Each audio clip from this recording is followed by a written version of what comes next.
Many people don't know what a great hospital Parham Doctors Hospital is. It's one of the, if not the best joint replacement hospital in the state of Virginia. It's a center of excellence for joint replacement.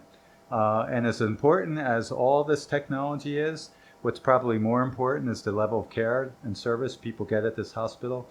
We have the best nursing staff that any physician could hope for. This allows us to make our saw cuts. And when I say saw cuts, when we replace a knee, we remove just the very thin surface of the knee, the old cartilage, and the knee replacement is a cap on the end of your natural bone. And so, for instance, we would have to come in and remove the very surface of the knee, 1/8 of an inch possibly.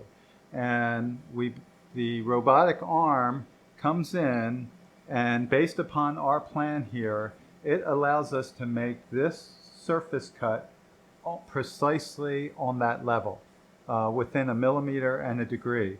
And these cuts are all surface cuts, and so on.